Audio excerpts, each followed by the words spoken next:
Bonjour, c'est Stéphane Kaplanuk, cofondateur du site toutpoursagloire.com. Merci de suivre cette formation. Il s'agit d'une rediffusion, donc certaines des annonces ne sont pas d'actualité. Par contre, dans le descriptif, il y a un cadeau pour vous. Téléchargez-le sans attendre, il sera toujours à jour pour aller plus loin avec les notes de l'orateur ou d'autres documents pour mieux suivre la formation. Je vous laisse sans plus attendre suivre la formation. Bonne découverte et à très bientôt. Donc, moi, je vous ai expliqué que les trois grandes questions qui vont être abordées ce soir, c'est en quoi la jeunesse est une période capitale pour préparer sa vie de disciple. Deuxièmement, comment motiver les jeunes de nos églises par des défis. Et troisièmement, comment maintenir les jeunes dans une dynamique de croissance. Et donc, Nicolas est marié à Anna. Je pense pas que j'ai pris ton âge, Nicolas, mais ça, si tu veux, tu pourras le dire. Il est le papa d'une petite fille qui s'appelle Eugénie. Il a étudié dans une école de commerce et travaille désormais en Normandie, où ils participent dans une implantation d'église. Nicolas est ici aussi parce qu'il a été, je sais pas quel est le titre que vous aviez. Tu étais coordinateur de la Révolution avant Benjamin Hagen. Coordinateur, c'est le terme que vous utilisez. Et tu as coécrit ce magnifique livre, Une vie de défi avec Benjamin Hagen. Tu es aussi membre du Cercle d'affaires pour Christ, membre fondateur, et tu es impliqué sur le comité d'Évangile 21. Donc voilà, Nico, je te laisse la parole pour le sujet de la jeunesse du chrétien, un tremplin pour la vie de disciple. Un grand merci Stéphane, je suis vraiment super heureux de pouvoir être là avec vous tous ce soir. Je me rends pas vraiment compte de combien de personnes il y a, à quel point vous êtes attentifs ou si vous êtes tous en train de faire d'autres choses en même temps ou si vous êtes à fond motivés ou pas. Mais je vais partir du principe que vous êtes tous à fond et que vous avez tous ramené toute votre famille derrière vous, tous vos amis. Donc en fait, on croit qu'il y a 104 personnes, mais en fait, il y en a 10 000 et on se réjouit vraiment de voir toutes ces personnes qui sont là. Et je suis encore désolé pour les problèmes de connexion, mais on va plus parler de ça. Alors, première question, quel âge a la plus jeune personne qui dirige le moment de chant dans votre église? Donc là, moi, quand je parle de jeunesse dans Swaminaire, je parlais des jeunes à peu près de 15 et on va aller jusqu'à 30 ans parce que je vais bientôt avoir 30 ans et je vais encore me considérer comme jeune. Donc, on va s'arrêter à 30 ans. Mais donc, voilà, en gros, quand je parle de jeunes, quand je parle de jeunesse. Deuxième question, quel âge est la plus jeune personne qui fait la prédication dans votre église? Ou qui a déjà prêché dans votre église? Une dernière question et puis après, on continue. Quel âge a la plus jeune personne qui fait le ménage dans votre église? Et je vais juste enchaîner. Je me réjouis déjà vraiment beaucoup parce que bon, il y a une grande diversité, mais ça veut aussi dire qu'il y a des gens il y a beaucoup d'églises où il y a personne en dessous de 50 ans où c'est possible de prêcher, de diriger le moment de chant. Et dans les églises où moi j'allais quand j'étais jeune, c'était un peu comme ça. C'était vraiment difficile et c'était un peu bizarre même qu'un jeune puisse accéder à la chaire pour prêcher, ou qui puissent aller sur scène pour présenter les chants. Mais je crois que toutes ces fonctions, et particulièrement le ménage, mais toutes les autres aussi, la prédication, mais ça peut aussi être mener une campagne d'évangélisation, ou mener des études bibliques, faire l'école de dimanche, tout ça, ça peut être fait par les jeunes. Et je pense que si on n'implique pas les jeunes vont naturellement se délaisser de l'église et vont laisser tomber l'église d'une manière ou d'une autre. Et en gros, si nous, en tant que responsables d'église, on n'implique pas les jeunes, on est responsable de ce que les adultes, c'est-à-dire les jeunes en grandissant, vont voir l'église comme un cinéma, c'est-à-dire un lieu de consommation et pas comme une famille. Je suis convaincu que vraiment, l'église, il faut que chacun participe pour qu'elle puisse vivre en bonne santé, avec chacun ses capacités, ses dons que Dieu lui a donnés. Mais les jeunes sont membres de l'Église et doivent en participer aussi.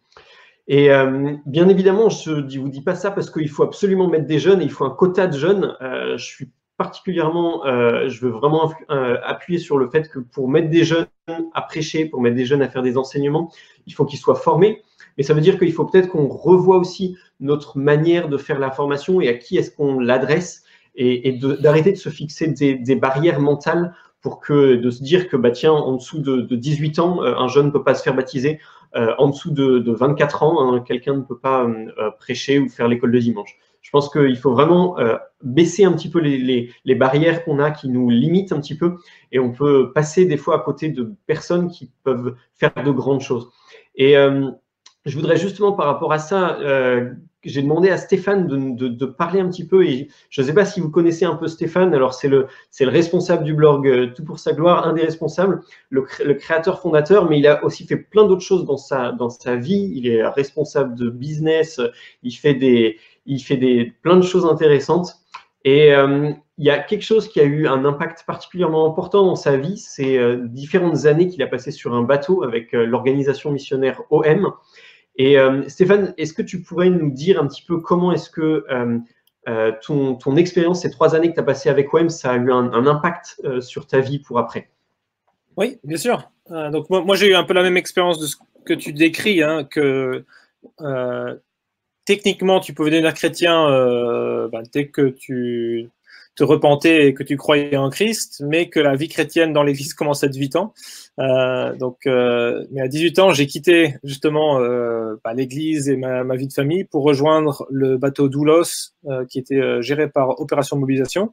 Donc c'est un bateau d'environ 300 membres d'équipage de 50 nationalités différentes.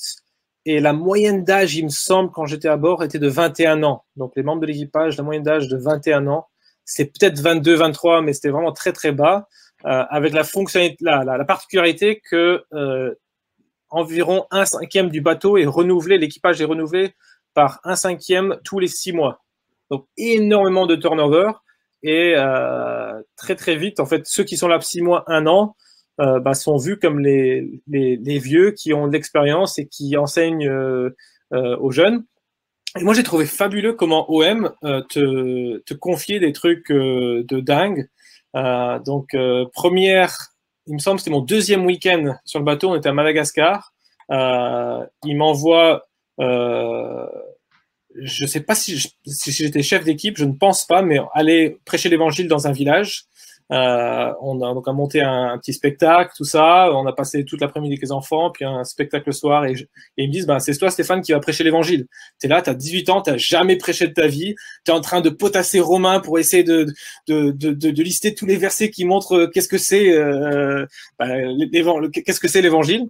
Et tu te dis, mais punaise, qu'est-ce que je vais raconter? J'avais tellement honte cette première fois. Je me souviens très bien que j'ai choisi de prêcher en français. Parce que notre traducteur, notre interprète parlait français, anglais et malgache. Et donc, je me suis dit, si je prêche en anglais, toute mon équipe va savoir combien c'est nul ce que je dis. Donc, je fais en français comme ça. Au moins, il n'y a que le traducteur. En plus, peut-être il peut rattraper un peu la sauce. Donc, voilà, moi, c'est comment j'ai commencé. Ensuite, je pense que j'avais 19 ans.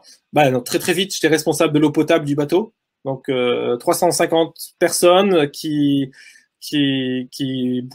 consomme 40 tonnes, donc 40 000 litres d'eau potable par jour. Et c'était moi qui faisais les tests bactériologiques, c'est moi qui filtrais, c'est moi qui mettais les produits pour assainir l'eau et qui devait gérer avec le capitaine ou son adjoint les arrivages d'eau, négocier les prix avec les vendeurs sur le quai, c'est comme ça. Et tu dis, c'est un truc de dingue. Mais en fait, à tous les niveaux du bateau, presque, ce sont des jeunes qui sont en train de gérer. L'année où j'étais là-bas, c'était des jeunes de 20 à 21 ans qui géraient les générateurs parce qu'on n'avait pas assez d'ingénieurs. Et donc, les 2 ingénieurs qui étaient encore sur le bateau, parce que normalement, il y en a 4 ou 5, avaient confié chacun un générateur à un jeune qui montrait du potentiel. Et il était responsable d'un générateur de je ne sais combien de millions de dollars. Et il faisait toute la maintenance lui-même avec une équipe, quoi. Donc voilà, ça c'est quelques anecdotes. Et puis je pense très vite, j'ai aussi été responsable d'organiser la visite du bateau dans un pays. Alors, je n'étais pas forcément le seul, donc j'étais souvent le plus jeune dans l'équipe qui organisait, donc c'était pas responsable.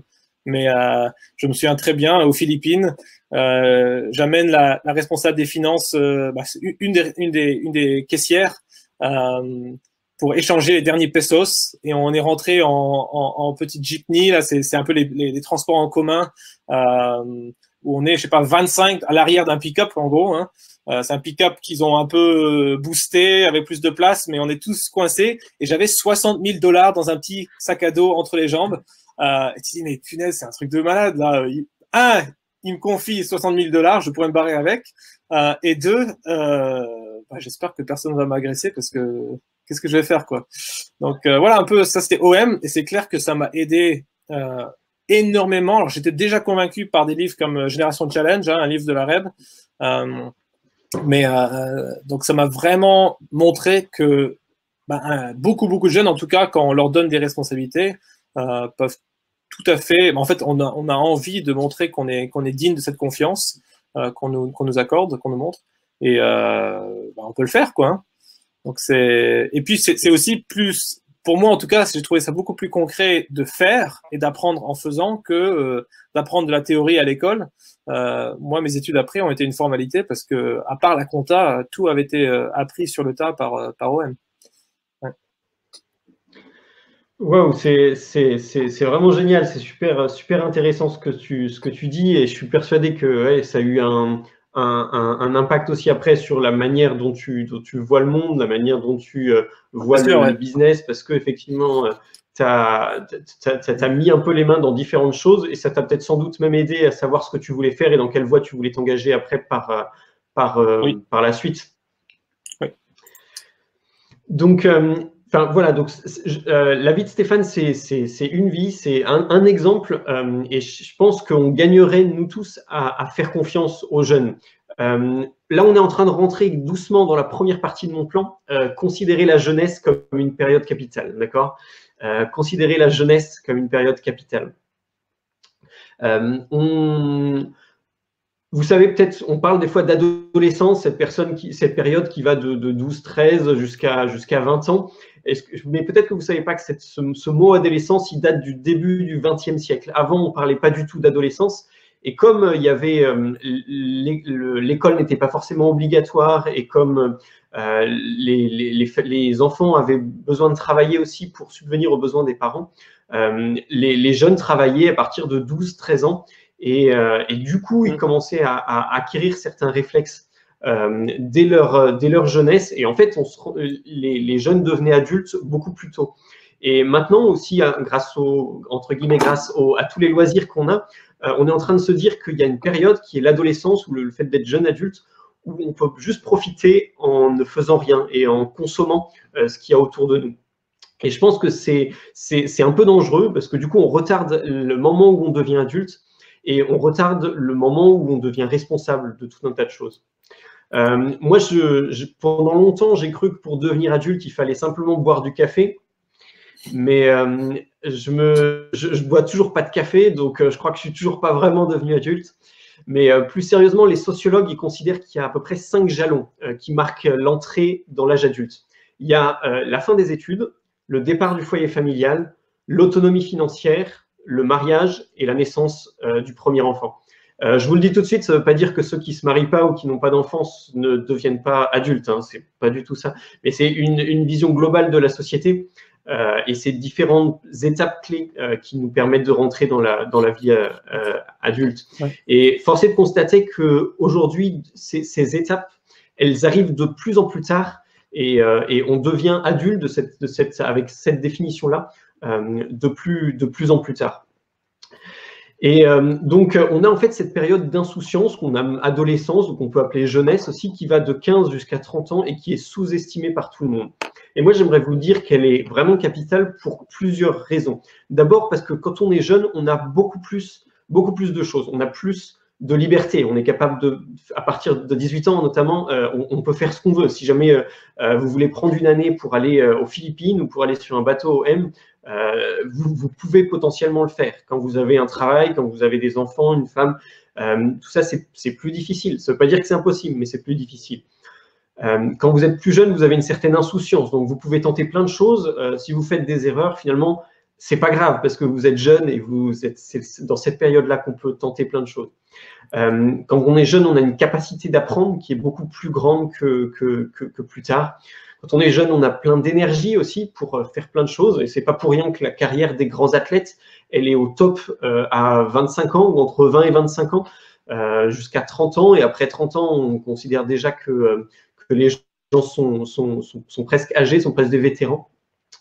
Et surtout, une des choses les plus importantes, c'est le temps. Quand on est jeune, quand on est célibataire, quand on est étudiant, vous avez une quantité de temps qui est phénoménale et que je vous encourage à ne pas simplement l'utiliser en regardant des séries pendant toutes vos nuits et à être fatigué toute la journée ou à faire des jeux vidéo. Ces choses-là sont pas forcément mauvaises en soi, mais il faut profitez de ce temps parce que vous êtes en train d'investir en fait sur le futur. Et si vous investissez votre jeunesse dans des choses qui n'ont pas de valeur vis-à-vis de l'éternité, et ben c'est quelque chose qui va vous suivre toute votre vie et qui va influencer votre vie, qui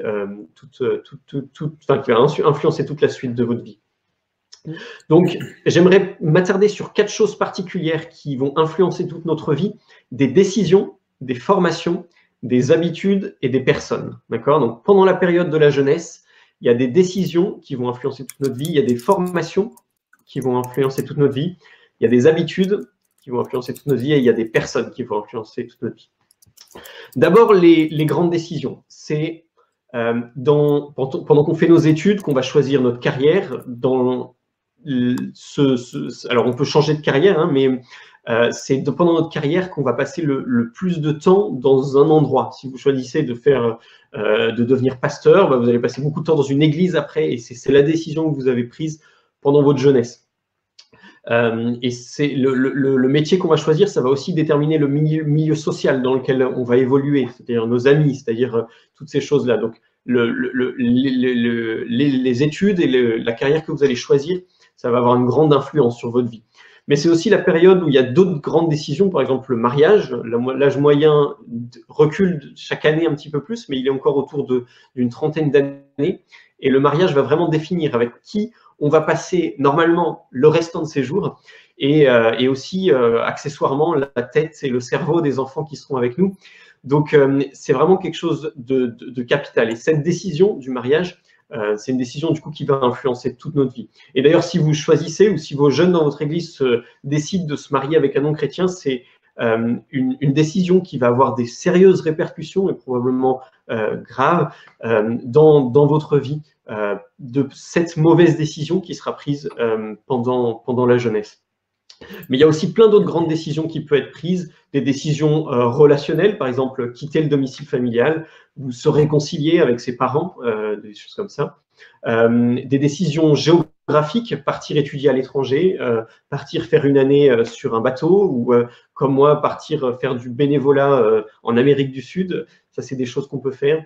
Ou des décisions entrepreneuriales, on peut profiter du temps qu'on a quand on est jeune pour monter un projet, pour monter une association, pour monter une entreprise. Voilà, c'est tous ces genres de décisions qu'on va prendre qui vont influencer notre vie. Ensuite, des formations. Bien sûr, vous pensez tout de suite à vos études dans lesquelles vous êtes en train d'évoluer en ce moment et qui vont avoir une influence sur votre vie. Tout ce que vous apprenez maintenant, ça va conditionner ce que vous allez faire plus tard et la manière dont votre cerveau dont les connexions de votre cerveau vont se faire dans tout le reste de votre vie, mais aussi tout un tas de formations qu'on va pouvoir faire à côté de sa vie étudiante. Ça peut être des formations théologiques lors de journées qu'on pourrait faire dans son église. D'ailleurs, j'encourage vraiment les églises à profiter de la jeunesse pour faire des formations spécifiques pour eux, à proposer un programme théologique fort et adapté. D'ailleurs, je crois que Tout pour sa gloire possède tout un tas de super formations, de super webinaires qui sont accessibles pour ça. Ouais. Dont une formation aussi pour apprendre à étudier la Bible. Hein. Donc, ça, c'est vraiment 30 vidéos qu'on encourageait chaque chrétien à suivre. Mais le truc, c'est que les jeunes, souvent, sont plus humbles et savent qu'ils ne savent pas. Donc, c'est les jeunes, souvent, qui s'en servent. Ça, c'est un point positif, je trouve aussi. Que tout chrétien pourrait le suivre, mais les jeunes savent qu'ils veulent le faire, qu'ils en ont besoin. Fin de parenthèse. Ouais. Non, merci Stéphane, tu as raison. C'est génial tous ces outils et il faut en profiter surtout parce que les jeunes, généralement, ils n'ont pas beaucoup d'argent, mais surtout pour sa gloire, il y a des ressources qui sont accessibles gratuitement et donc il faut en profiter. Et puis après, quand vous avez de l'argent, vous pouvez les soutenir pour les remercier de toutes ces formations qui vous ont données.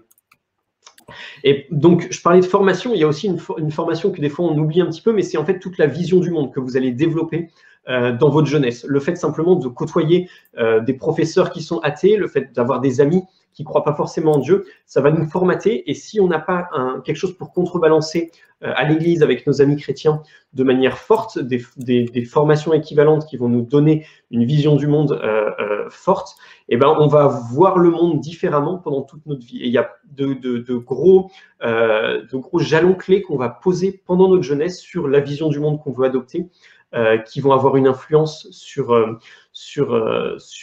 notre vie. Je donne juste un exemple. Si vous êtes convaincu de la souveraineté de Dieu sur votre vie et sur tout ce qui se passe dans le monde dès votre jeunesse, et ben pendant toute votre vie, vous pourrez vivre d'une manière sereine en faisant confiance à Dieu et avec une paix vis-à-vis des événements qui peuvent se passer parce que vous savez que Dieu est au contrôle. Vous savez que vous pouvez dormir parce que vous servez le Dieu qui ne dort pas. Donc, le moment de la jeunesse, c'est un moment pour les jeunes où le cerveau est plus malléable, donc il faut profiter de ce moment pour faire des formations qui vont influencer toute notre vie. Et ensuite, je vais parler des habitudes. C'est très, très important. Je ne sais pas si vous vous rendez compte, mais profitez du temps que vous avez, profitez de votre jeunesse pour essayer de définir un culte personnel, par exemple, tout simplement, qui vous convient. Réfléchissez à comment est-ce que vous pouvez lire votre Bible, comment est-ce que vous pouvez chanter des chants, mémoriser des versets, comment est-ce que vous pouvez prier. Il y a peu de chances que dans le reste de votre vie ou dans le reste de la vie des jeunes qui sont dans votre église, leur vie de piété soit supérieure à ce qu'elle a été pendant leur jeunesse. Généralement, comme il y a plus de choses qui viennent s'ajouter, une vie professionnelle chargée, des enfants, toutes sortes de choses comme ça, ça vient réduire, ça vient grignoter en fait le temps de vie de piété qu'on a. Et donc, si vous avez pris votre jeunesse pour construire des habitudes solides, c'est quelque chose que vous allez pouvoir avoir plus de facilité à garder pendant toute votre vie.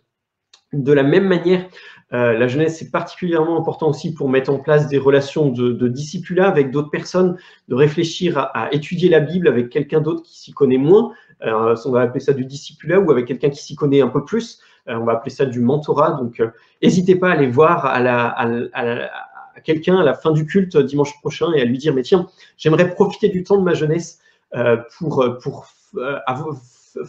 mettre en place des habitudes de mentorat et j'aimerais développer ça parce que j'ai l'impression que tu es plus doué que moi dans tel et tel domaine. Est-ce que tu peux m'apprendre certaines choses ?» Donc, prenez du temps pour développer des habitudes qui sont bonnes. Alors là, je parle des habitudes de piété, mais profitez-en aussi pour développer des habitudes en termes de vie saine, en termes d'une bonne alimentation, en termes de l'activité physique régulièrement. C'est des choses qui sont bêtes à dire, mais ça va nous aider à avoir une vie équilibrée en fait par ailleurs. Mais j'appuie pas trop là-dessus parce que il y a plein de non-chrétiens qui le font et ils le font encore mieux que moi. Mais profitez de votre jeunesse pour ça parce que ça vous servira après pendant toute notre vie. Et enfin, des personnes, donc c'est mon quatrième sous-point de la partie considérer la jeunesse comme une période capitale. Ça résume un peu les 3 autres points que j'ai dit avant. Pendant notre jeunesse, on va rencontrer des professeurs, on va rencontrer notre femme, on va rencontrer ou notre mari, on va rencontrer des gens qui auront une vision du monde d'une certaine manière et tout ça, ça va nous formater, nous aider à voir le monde d'une manière ou d'une autre manière. Et c'est pour ça que c'est particulièrement important dans notre Église de passer du temps avec les jeunes, de leur montrer certaines choses, de leur apprendre les fondamentaux de la foi, de leur apprendre à défendre la foi chrétienne, parce que c'est des appuis sur lesquels ils vont se poser pour toute leur vie chrétienne, après, dans la suite. Donc je pense par exemple à des personnes aussi qui sont dans des sphères dont on ne pense pas au premier abord. Je pense au premier employeur, par exemple. Au niveau professionnel, je vois plein de gens autour de moi et la manière dont leur premier employeur les a accompagnés et les a formés, ça a une influence assez incroyable sur le reste de leur vie professionnelle, comment ils vont la mettre en place. Mais aussi, moi, une personne qui m'a énormément marqué dans ma vie, et c'est avec laquelle je me suis converti, c'est la première personne qui m'a proposé un groupe de croissance. À la fin d'un camp, j'avais 18 ans, il y a Paul qui est venu vers moi et qui m'a dit « Nicolas, est-ce que ça te dirait que cette année, on lise la Bible ensemble et on prie ensemble ?»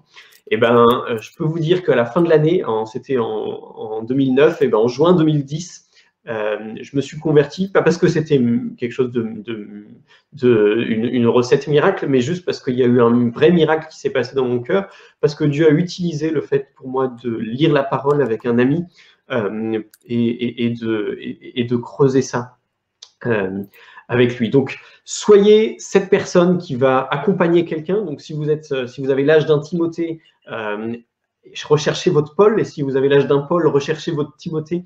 Et essayez de vivre quelque chose comme ça qui peut vous booster pour la suite et soyez une personne qui va influencer un jeune ou soyez un jeune qui va profiter des gens qui sont autour de lui pour être influencé, pour avoir une vie qui pointe dans la bonne direction. Et la personne qui est la plus importante et qu'il faut rencontrer pendant sa jeunesse, je vous le donne en mille, c'est Jésus. Et ça, c'est vraiment super important entre un jeune qui rencontre Jésus au début de sa jeunesse et un jeune ou quelqu'un qui rencontre Jésus à la fin de sa vie. Les deux seront sauvés. Mais la personne qui rencontre Jésus au début de sa jeunesse, il n'aura pas une vie qui est pourrie par les conséquences du péché. Et il pourra vivre les conséquences, les bienfaits, les bénédictions du royaume dès maintenant. Et il pourra asseoir sa vie sur des bases chrétiennes qu'il aura mises en place en fait dès sa jeunesse. Donc ça, c'est vraiment, vraiment, vraiment particulièrement important.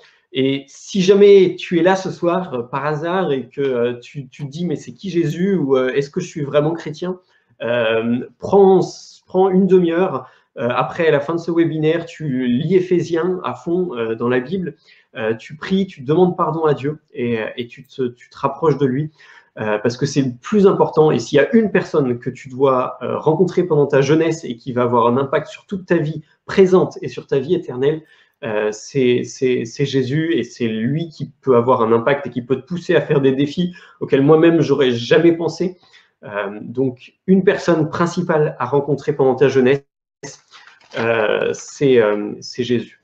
Donc, voilà, tu as le choix. Si tu es au début de ta jeunesse, tu as le choix. Si vous êtes responsable de groupe de jeunes ou pasteur, mettez-vous dans cette optique que les jeunes en face de vous, ils ont le choix, soit d'être sur ce tremplin pourri parce qu'ils ne seront pas bien accompagnés et de ne pas profiter des formations, de ne pas mettre en place des habitudes qui vont l'influencer pendant toute sa vie, ou alors un tremplin en or que nous donne Jésus, ce tremplin qui te propulse dans le royaume, qui nous propulse dans la vie éternelle et qui dès maintenant en fait nous permet de vivre une vie qui vaut la peine. Donc nous en tant que pasteurs, donc responsables d'église, on a une responsabilité, non seulement par la prière, de prier pour que les jeunes se convertissent, pour qu'ils mettent en place des choses qui sont importantes dans leur vie dès maintenant, et puis voilà, vraiment de les accompagner ensuite dans toute leur vie.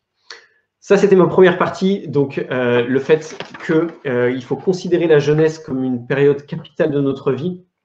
Ensuite, donc on arrive sur le défi. Je vais parler un peu du défi. Je crois que c'est un outil qui peut être très utile pour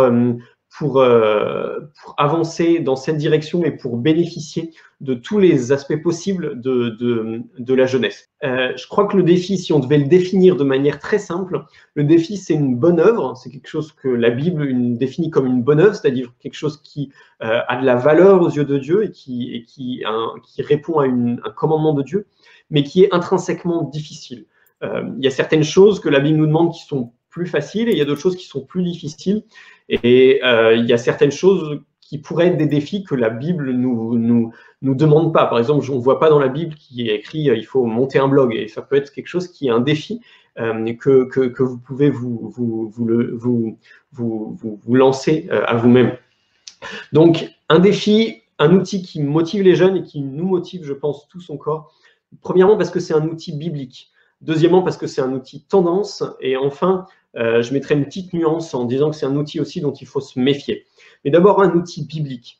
Dans la Bible, vous avez tous plein d'exemples en tête et je ne vais pas m'attarder plus sur ces personnes-là, mais Dieu a utilisé des hommes et il leur a demandé des choses difficiles à faire dans leur vie. Je pense à Moïse qui a dû quitter sa terre natale, je pense à David qui a dû combattre des géants, qui a dû faire des grands combats, je pense à Josia qui a dû être roi alors qu'il avait seulement 12 ans, je pense à Paul qui a été persécuté pour le royaume de Dieu. Relisez Hébreux 11 si vous manquez encore d'imagination et si vous vous dites mais est-ce que c'était vraiment des défis? Moi je crois que ce qu'ils ont vécu, ces hommes-là, c'était des défis que Dieu leur a lancés, qu'ils ont relevés avec la force que Dieu leur a donnée. Et même les commandements que Dieu nous demande, c'est des sacrés défis. Quand Dieu nous demande de renoncer au péché, mais il y a certains péchés où ce sera plus difficile et d'autres où ce sera plus facile. Mais je vous encourage vraiment à réfléchir dans votre vie comment est-ce que vous pouvez vous lancer des défis pour vous détourner de certains péchés. Aimer notre prochain, pareil, il y a certaines personnes qui sont vraiment difficiles d'aimer. Vous y pensez peut-être, vous avez peut-être des idées en tête en ce moment, mais Dieu nous demande, Dieu nous lance le défi d'aimer ces personnes-là, même celles qui sont difficiles. Et le défi de faire des disciples aussi, de faire des disciples tous les jours, dans toutes les situations de notre vie. Dieu nous demande, nous lance le défi de faire des disciples. Tout ça, c'est des exemples qui nous montrent que le défi, c'est un outil qui est biblique et qu'on peut reproduire facilement dans notre vie, à condition, encore une fois, que ce soit une bonne œuvre et quelque chose qui vient pas de nulle part. Quand on cherche sur YouTube, il y a des défis qui sont sauter dans une piscine remplie d'eau boueuse, par exemple. Ça, c'est pas un défi qui sera une bonne œuvre, je pense, aux yeux de Dieu. Réfléchissez à ce que vous accomplissez et réfléchissez à l'impact que ça va avoir, aux conséquences que ça va avoir, et lancez-vous des défis qui en valent la peine. Ensuite, je voulais dire que le défi, c'est un outil qui est tendance, qui est en vogue, c'est-à-dire que aujourd'hui, si vous êtes responsable d'église, vous dites peut-être oui, mais est-ce que les jeunes, comment est-ce que je vais réussir à le motiver à faire des défis? Eh bien, en fait, c'est quelque chose qui est assez présent. C'est un mot, c'est un vocabulaire qui est assez présent autour de nous. On le voit beaucoup dans le développement personnel. Et nous, on a une vision du développement personnel où c'est pas l'homme qui est au centre, mais c'est Dieu qui est au centre. Donc, on va avoir un développement des disciples à travers sa relation avec Dieu, à travers sa repentance et sa foi qu'il peut mettre en Dieu. Mais on voit aussi cette idée de défi dans tout ce qui est développement durable, réchauffement climatique. Il y a plein de jeunes.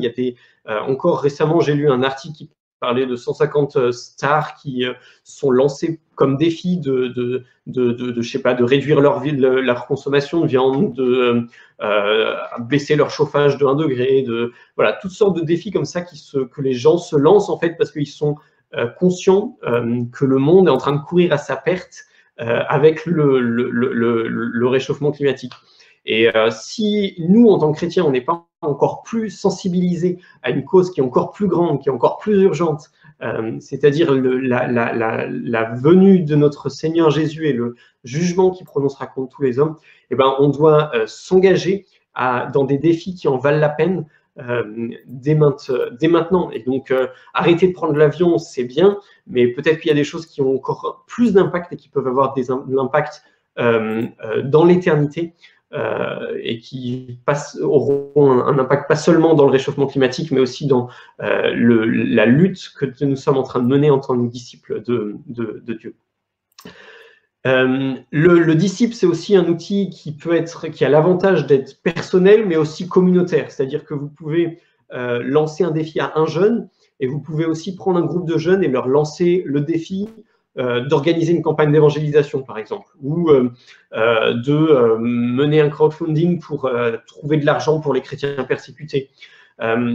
C'est un outil que vous pouvez aussi lancer dans vos familles. Imaginez un culte de famille avec différentes familles, et puis vous poussez les différentes familles à mettre en place des défis dans leur vie ou dans leur vie familiale pour accomplir différentes choses pour leur vie de piété. Je crois que le mot-clé, c'est un mot-clé qu'on trouve dans la Bible, dans le verset Hébreux 10, verset 24.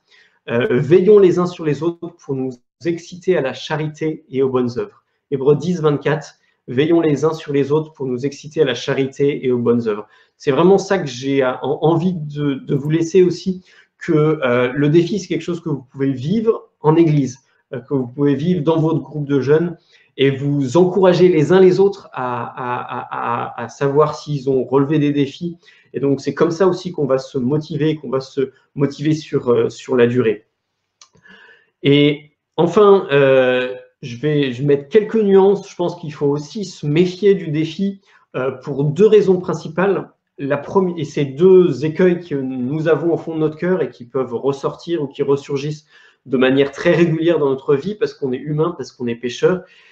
Et le défi qu'on se lance, il peut être accompli pour un tas de mauvaises raisons. Et il y a deux raisons qui sont importantes et pour lesquelles on peut accomplir le défi pour une mauvaise raison. Le premier, c'est l'orgueil, c'est-à-dire cette volonté de se sentir supérieur par rapport aux autres, cette volonté d'attirer l'attention, cette volonté aussi de se comparer vis-à-vis des autres. Donc on va dire, ah ben tiens, on va même pas forcément se le dire, mais on va accomplir des choses avec l'idée derrière soi que on va être plus vu, ou l'idée qu'on sera meilleur que un tel ou qu'une telle. Et je pense que c'est vraiment quelque chose qui peut, dont notre cœur doit être vraiment très attentif. Est-ce qu'on accomplit un défi pour une bonne ou pour une mauvaise raison? Et donc de réfléchir à ça. Donc premièrement, l'orgueil. Et deuxièmement, c'est l'activisme. Il y a des personnes, et des fois, j'en suis concerné aussi, on a besoin de faire des choses pour exister. Et on croit que notre identité, elle se trouve dans tout ce qu'on va faire. J'ai monté une entreprise, j'ai lancé, j'ai implanté une église, et on croit que notre identité, elle dépend de ça. Du coup, on va avoir tendance à faire tout un tas de choses pour qu'on soit reconnu en tant que personne qui fait des choses. Et on oublie, encore une fois, que notre identité, elle se trouve en Christ, et c'est seulement dans le rachat que Christ nous a fait de notre âme qu'on peut avoir une identité renouvelée. Et donc, si on veut accomplir des bonnes œuvres, si on veut se lancer des défis, on le fait uniquement avec cette volonté de faire plaisir à Dieu et de le remercier pour tout ce que lui nous a apporté, et pas pour essayer d'apporter quelque chose ou pour compléter son œuvre qui serait pas parfaite. Donc, c'est vraiment, vraiment important de se dire ça et de se méfier de ces deux écueils, donc l'orgueil et l'activisme. Si jamais vous vous rendez compte que vous êtes en train d'accomplir un défi pour les mauvaises raisons, la solution, c'est pas de tout arrêter et de dire bon, puisque c'est ça, je fais plus rien. J'ai lu un excellent livre qui s'appelle Mon chemin du calvaire de Roy Hession et qui en parle bien de cette idée-là. Si on se rend compte qu'on est en train d'accomplir quelque chose, et particulièrement un défi, pour une mauvaise raison, la solution, c'est la croix, c'est d'aller et se repentir et demander à Dieu de changer notre cœur, de nous enlever ces mauvaises pensées, ces mauvaises motivations qu'on a eues en nous. Et ensuite, c'est de reprendre notre défi et de le faire peut-être d'une meilleure façon ou avec une meilleure motivation. Mais c'est pas de tout arrêter. Ça, c'est exactement ce que Satan veut pour que on soit des jeunes qui font plus rien de notre vie et qui seulement regardent la télévision dans le canapé. On peut faire beaucoup plus que ça et on peut accomplir des défis. Et parfois, on se rendra compte qu'on a accompli des défis pour les mauvaises raisons. Dans ce cas-là, regardez à la croix, allez voir Jésus et demandez-lui pardon pour tout ce qui s'est passé. Il y a une vidéo, je crois, qui a été postée sur la page du webinaire. C'est la vidéo que Benjamin a faite. Donc, c'est Benjamin qui est responsable de la Révolution. Il parle de la grâce et il dit que la vraie motivation qui doit nous pousser à réaliser des défis, c'est la grâce de Dieu. C'est pour cette raison, parce que Dieu nous a rachetés, que nous, on a envie de continuer, qu'on a envie de faire des défis. C'est la grâce de Dieu qui est stable dans ce monde instable. C'est la grâce de Dieu qui dure dans ce monde éphémère. C'est la grâce de Dieu qui est belle dans ce monde déchu. C'est encore une fois la grâce de Dieu qui est parfaite dans ce monde imparfait. Donc il faut qu'on revienne sans cesse à la grâce de Dieu quand on a envie de faire et de relever des défis. Le défi, c'est particulièrement utile parce que ça nous donne une vision pour avancer. On peut nous projeter, on peut réfléchir à comment est-ce qu'on va construire notre entreprise, comment est-ce qu'on veut avancer dans telle ou telle action. Et ça nous permet aussi de regarder en arrière. Si au début de chaque année, vous vous dites, bah, tiens, j'ai envie d'accomplir ces 10 défis pendant cette année, bah, une fois que l'année sera écoulée, vous verrez comment Dieu a été fidèle. Il y a peut-être certaines choses que vous n'avez pas réussi à accomplir, mais vous pourrez voir à quel point Dieu vous a utilisé pour accomplir tout un tas de choses dans votre vie. Donc, encore une fois, le défi, voilà, c'est un outil qui nous motive, qui motive les jeunes. Si vous avez un doute, essayez, tentez, testez. Essayez de mettre les jeunes, de les exciter aux bonnes œuvres, comme nous dit l'Épître aux Hébreux. Et ensemble, je pense qu'on peut relever des défis qui en valent la peine. J'arrive à ma troisième partie, créer et maintenir une dynamique de défi. Stéphane parlait de croissance, c'est vraiment la même idée, hein. Créer et maintenir une dynamique de défi, créer une dynamique de croissance.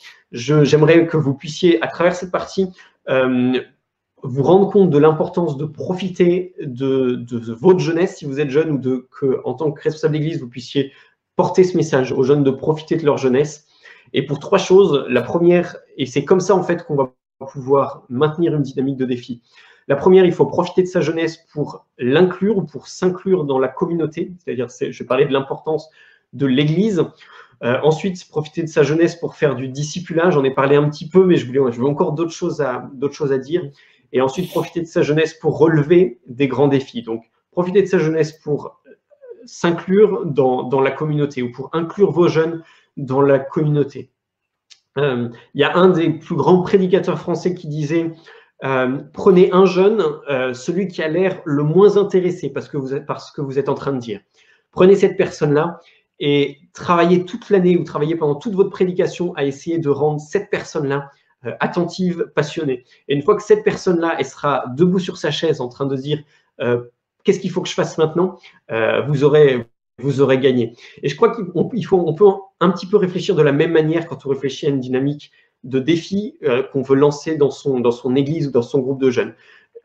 Prenez le jeune le moins intéressé, celui qui est le moins passionné par ce que vous êtes en train de dire, par ce que vous êtes en train de faire, et réfléchissez à quels sont les défis qui pourraient l'intéresser, quels sont les défis qui pourraient le guider. C'est une technique aussi que Dieu a utilisée avec Paul qui persécutait l'Église. C'était le moins intéressé par tout ce qu'il était en train de dire. Donc, il est apparu spécialement pour lui sur le chemin de Damas. Il lui a montré qu'il était vraiment ressuscité. Et du coup, Paul, avec ce nouveau témoignage, il a pu relever des grands défis pour Christ et apporter l'évangile dans plusieurs continents. Et on se réjouit vraiment de ce qu'il a fait. Donc, réfléchissez un petit peu comme ça.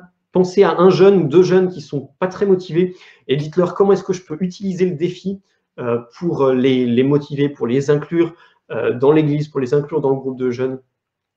Vous pouvez le prendre avec lui, réfléchir avec lui et lui faire réfléchir à quels sont les défis qui pourrait avoir envie de relever. J'espère que Maëva, c'est la seule qui capte plus et qu'elle va bientôt recapter. T'inquiète pas. Ça marche, super. Une manière dont nous, on a utilisé le défi pendant un week-end jeune, c'est quelque chose de tout simple et on peut l'adapter de plein de manières et utiliser même des outils informatiques pour le faire. On a affiché, on avait un week-end jeune à la campagne avec une trentaine de jeunes, on a affiché une liste de défis dans la salle commune avec des défis comme mémoriser un verset biblique, prendre une douche froide, faire sourire quelqu'un, dire quelque chose de gentil à quelqu'un, faire son culte perso, voilà, plein de défis comme ça. Et on a encouragé les jeunes, on a fait un grand tableau avec tous les noms et on a encouragé les jeunes à profiter de ce week-end pour relever un maximum de défis. Et chaque jeune était en compétition pour le réaliser, en fait, d'une certaine manière. Il s'excitait aux bonnes œuvres de cette manière-là. Et je pense que ça a vraiment encouragé les gens à faire des défis, à se rendre compte de ce qu'ils étaient capables de faire. Le fait d'écrire ces défis, de se voir ce qu'il y avait à faire, ce qu'on pouvait encore faire. Donc ça, c'est juste une idée que nous, on a utilisée pour un week-end de jeunes que j'avais fait avec Benjamin Hagen, justement, qui capte tout d'ailleurs. Mais c'est aussi quelque chose que vous pouvez utiliser sur une année en utilisant différents outils informatiques avec des défis qu'on peut se relever les uns avec les autres, ou en faisant un bilan à chaque samedi, à chaque groupe de jeunes, vous dites, comment est-ce que maintenant vous pouvez relever des défis, quels sont les défis que tu as relevés cette semaine, quels sont les défis que tu as envie de relever dans la semaine qui vient. Ensuite, profitez de la jeunesse de votre groupe de jeunes pour faire des discipulats avec eux. C'est moi ce qui a eu le plus d'impact dans ma vie, et c'est en fait, il y a plein de défis qui sont nés de moments où j'étais en discussion avec un ami un peu plus âgé ou un peu plus avancé en moi dans la foi chrétienne. Et réfléchissez avec eux. Si vous avez un grand nombre de jeunes dans votre groupe de jeunes, dans votre église, mettez-les par petits groupes ou demandez de l'aide à certains anciens pour faire des relations de mentorat comme on parlait tout à l'heure. Si vous avez un faible nombre de jeunes, prenez-les un par un, allez prier avec eux, allez lire la Bible avec eux et posez-leur des questions. Quels sont les défis que tu as envie de relever? Poussez-leur à faire une liste peut-être de défis à s'engager vis-à-vis de quelqu'un. En termes de redevabilité, par exemple, vous pouvez le voir avec lui et se dire, mais tiens, quels sont les défis que tu as envie de relever dans les 3 mois, dans les 6 mois, dans l'année à venir. À la fin de notre livre, on a mis une petite liste de défis qu'on peut détacher du livre. Vous pouvez vous en inspirer, mais vous pouvez aussi faire quelque chose de bien mieux ou de encore plus adapté à votre groupe de jeunes. Mais réfléchissez à ces relations de mentorat, ces relations de discipulin. Peut-être que vous n'êtes pas la personne la plus adaptée pour essayer de motiver la personne qui est la moins intéressée par ce que vous êtes en train de dire, mais essayez de trouver quelqu'un dans votre église qui sera plus pertinente ou qui aura plus d'atomes crochus avec cette personne-là pour réussir à le motiver. Et quelque chose qui peut aussi être très inspirant pour un jeune, c'est de lui partager vos défis à vous que vous vous êtes fixés pour le mois ou pour l'année à venir. Si vous lui dites, bah, tiens, tu vois, moi, mes défis, c'est ça, ça, ça et ça, lui, ça lui donnera des idées, ça le permettra de réfléchir dans quelle direction est-ce qu'il veut se lancer des défis. Et parfois, j'ai travaillé des fois avec des collégiens et c'est vraiment difficile pour eux de se projeter parce qu'ils sont dans une vie où ils vivent vraiment dans l'instant présent et ils ont du mal des fois à faire des plans à long terme. Mais je pense qu'on peut aussi réfléchir peut-être avec des défis à plus court terme, mais de comment est-ce qu'on peut honorer Dieu, comment est-ce qu'on peut faire des bonnes œuvres qui sont difficiles dès nos plus jeunes années de notre vie et dès 15 ans, dès 12, 13 ans. Dans le livre de Alex Ebretaris, dont Stéphane parlait tout à l'heure, c'est le livre qui a fondé le mouvement de la Révolution. Il y a plein d'exemples de jeunes qui, à 12, 13, 14 ans, ont commencé à écrire, à se lancer des défis, à monter des projets. Donc voilà, je vous encourage vraiment à regarder ce livre et à lire tous ces témoignages. Mais aussi, je pense à La Révolution. Vous connaissez peut-être ce blog. Sinon, peut-être Stéphane, tu peux mettre le lien en commentaire. Mais donc, ouais. ce site internet, il a été fondé par Aurélien Lang, qui était encore jeune à cette époque-là. Et dans les années qui ont suivi, il y a plusieurs personnes qui sont passées en tant que coordinateur, mais aussi en tant qu'auteur, en tant qu'éditeur. Et donc, c'est vraiment un site internet qui fonctionne avec uniquement des jeunes, uniquement des bénévoles, des gens qui parfois ont 14-15 ans. Alors, ça va des fois jusqu'à un peu plus, jusqu'à 25-30 ans. Mais il y a certains moments où on fonctionnait vraiment avec beaucoup de jeunes. Et je me réjouis de voir des jeunes qui ont 15-16 ans qui racontent comment est-ce qu'ils ont mis en place un groupe biblique dans leur lycée, dans leur collège. Je me réjouis de voir des auteurs qui écrivent ce qu'ils vivent avec Dieu, même avant le lycée. Alors, juste un petit rappel pour les questions, mettez-les bien dans le Ask a Question en bas. Parce que sinon, là, dans le flux, elle risque de se perdre. Moi, je peux transformer un commentaire en question, donc j'essaie de le faire. Après, il faut aussi que les questions soient assez claires, parce que là, il y en a une qui a trop de fautes de frappe, ça va être un peu compliqué, mais Ulrich, je pense que ce que tu es en train de poser comme question, c'est est-ce qu'il faut se fixer aussi un délai pour réaliser un défi? Mais si c'est le cas, je te laisse poser la question dans Ask a Question. Vas-y. Merci Stéphane. Et voilà, donc si vous voulez en savoir plus pour la REB, allez voir sur leur site, ils ont une super vidéo de présentation, regardez ce qu'ils font, mais ne vous dites surtout pas, il faut que j'attende, ou il faut que mon jeune attende d'avoir 18 ans pour commencer à faire des choses. Vous-même, ne vous dites pas, il faut que j'attende d'être au lycée, il faut que j'attende d'avoir un travail pour commencer des choses. Dès maintenant, réfléchissez et dites-vous qu'est-ce que je peux accomplir, quels sont les défis, même si c'est des petits défis, ou des grands défis, qu'est-ce que je peux dès maintenant réfléchir à faire. Un dernier petit message, et particulièrement aux responsables d'église, je voulais vous dire qu'on a désespérément besoin de pasteurs dans les années à venir, avec une crise des vocations. On a besoin de pasteurs et on a besoin d'anciens. On a désespérément besoin de missionnaires qui font peu de cas de leur vie pour servir Dieu là où il les enverra. On a désespérément besoin d'hommes et de femmes qui sont engagés dans leur travail à 100%, qui relèvent des défis pour la gloire de Dieu dans leur environnement et qui donnent généreusement pour la mission. On a désespérément besoin de pères et de mères qui poussent leurs enfants à aller loin avec Dieu et à relever des défis. Alors, pour tout ça, on veut prier Dieu qu'il envoie des ouvriers dans la moisson, mais il faut le faire en donnant aux jeunes une dynamique de défi. Parce que si on oublie si on oublie notre jeunesse, on va avoir, comme je le disais au début, ce sera des jeunes qui seront juste des consommateurs et qui vont avoir l'habitude qu'ils auront développé pendant leur adolescence, pendant leur jeunesse, à être simplement là pour consommer. Et si dès maintenant, dès leur jeunesse, vous pouvez leur montrer qu'ils peuvent être utiles à l'église, qu'ils peuvent être utiles à la grande mission, qu'ils peuvent être utiles à leur famille, qu'ils peuvent être utiles à leur groupe de jeunes, alors je pense qu'on aura gagné. Dans ce cas-là, on n'aura pas des disciples consommateurs ou des chrétiens consommateurs, mais vraiment des disciples qui seront avides de défis pour la gloire de Dieu. Alors, je vais m'arrêter là. Je terminerai juste en vous remerciant pour votre attention.